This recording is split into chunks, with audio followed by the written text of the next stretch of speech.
Hello! Today I'm going to talk to you about extension tubes. So yeah, let's do that. Woo! Hello everybody. Hello. Hi. Hello. Hello. Hello. Hello. Yeah, I don't know what that was either. So extension tubes. These little things, these ones I bought are the Viltrox extension tubes. They come in 3 different sizes, 12mm, 20mm and 36mm. Now what these do, it's a technical part. So the Canon 5D Mark III and 50mm 1.4 have a certain focus distance. So this focus distance on this one is about ½ a meter close from the sensor line, which is this little thing, for those that didn't know. Little line there, that means that's where the sensor is. So the distance between here and your subject is where it'll be in close proximity to focus. So what these do is they bring the focus plane much closer. There are a few issues with it though, which I'll show you now. Let's do this. So this is the setup. I've got a little LED light, I've got a little Fallout bobblehead, thumbs up guy, and my camera set up on another tripod, an old one. Crappy little Jessup's one that is all crunchy and scrunchy from all the sand that it's got in it over the years. So there's some simple things that you need to do when you're talking about macro photography. Is depth of field is quite a big thing. The smaller the number, obviously the shallower the depth of field, which is very difficult to get images or get what you want in focus. So you want to have a higher aperture number, so something up to f13. Don't go any further than f16 because you'll probably find that you get some refraction issues and you lose kind of sharpness at that higher number. I like to have manual focus. I mean, you can use autofocus, but manual is just much easier, and then you can just zoom in to like 10 times if you want to. You can't do that whilst you're recording video though, but if you're doing photo you can zoom in obviously to 10 times to make sure that you are 100% in focus. So this is the 50mm 1.4, but the settings for this is irrelevant. It's going to be about the photos, which I'm going to be taking in a second, and then you will see the difference in what you get with these images. So it's a simple composition. It's just the dude with the kind of portrait of this guy here. This little dude. Let's just bobble his little head like that. See his little bobble head. Which actually is going to be a bit of a pain in the arse now that I bobbled his head. So I shouldn't have done that. But hey ho, you live and learn. Now the key things you need to remember when you're doing this with macro is you need either a shutter release, cable release button, or just use itself either the 2 or the 10-second self timer, depending on what your camera has. Or if you've got an app, if you've got a modern phone, modern camera. The M50 does it, but this doesn't. So take a photo. 1, 2, thank you. So this is the standard, just 50mm with no extension tubes on it. So this one is the 12mm. So this is a lot closer than the other one.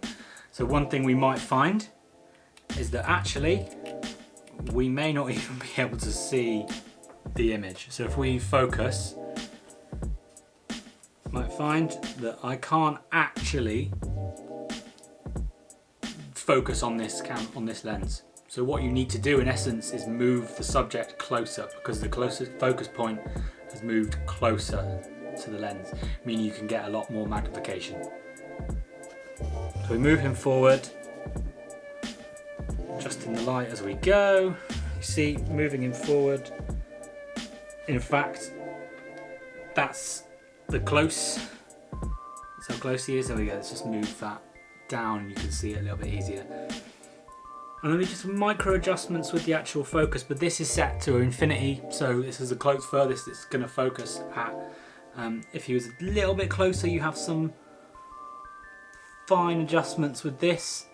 Now you can get some macro sliders that you put on top of the thing and you just tilt and dial and it moves things ever so slightly closer, but I don't have one of them and I can't be asked to buy one, so yeah, cool. So let's take this photo at this magnification and you can see the difference.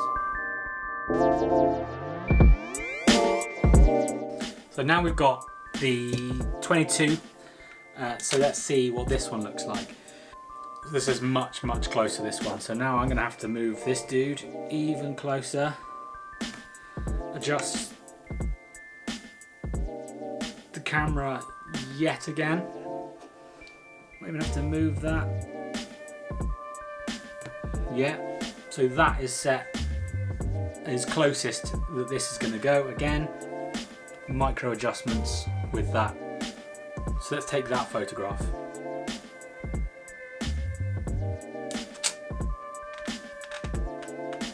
So I've kept the settings the same as f14 and 1/5 of a second, just to keep it that it's on a tripod, it's stable. This lens hasn't got image stabilization, which if you do have the image stabilization on your camera, just make sure you turn it off, because with the tripod it will make all sorts of horribleness. Just turn it off if you're not using it handheld. If you're on a tripod, you don't need it. So that's that. You can see that's much closer than the other one. So let's move to the other ones. The big boy, which is the 36mm. And then we'll do one other thing afterwards, which is really exciting. Kind of. This is the 36. So as you can see, this is really close. You won't be able to see this that easily. So I'm gonna have to move him much closer. I'm even gonna have to lower the tripod down, so hang on. So that is even closer again. You can get the detail really kind of close into his, well, he hasn't really got much detail, has he? Smooth, nice plastic, probably injection molded plastic. So let's just take that photograph and we can see the difference on this. So same again as last time, f14, 1/5 of a second, and ISO 200, just for those who care. 2-second timer, 1, 2, really close. Incredibly close up, so almost like I said, a portrait of this tiny little dude who's what, about 3-4 inches high. So let's go to the next step. So this is going to get really extreme to the max. So this is all 3 of the extension tubes stacked together. So that brings the focus distance so much closer. So between his face and the front element of the actual lens, just over an inch. The actual sensor is probably 6 or 7 inches. Really not that far away at all. Really close to it. So let's show you the video of how close you are. So this might shock you. Yeah, see, so close. And if you were to move him ever so slightly, see how close that, where the focus pane, you see his eyes going in and out of focus. It's just mental. It's just mental. So imagine that on a really high detailed flower or bug or something that's really cool and actually has some detail, like not like this little fallout bobblehead. So let's take the photograph. So that's like super, like more even than this. But cool. So that's that.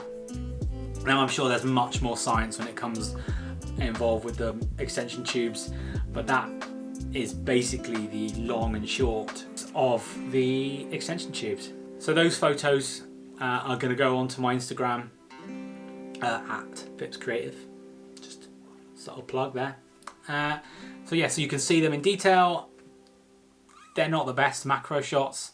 They were more just as a test out of the extension tubes, just to show you guys the difference and what happens with it.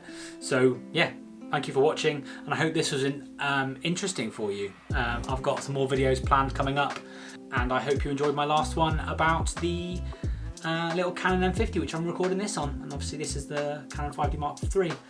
I nearly said Mark IV, I wish it was, but it's not.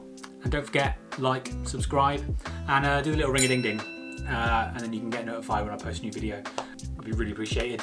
My channel's grown quite a lot recently, so thank you to all those new viewers that we have from across the globe, I believe. Some people from all over the place, the States and all sorts. So enjoy, speak to you soon, stay safe out there, and yeah, bye.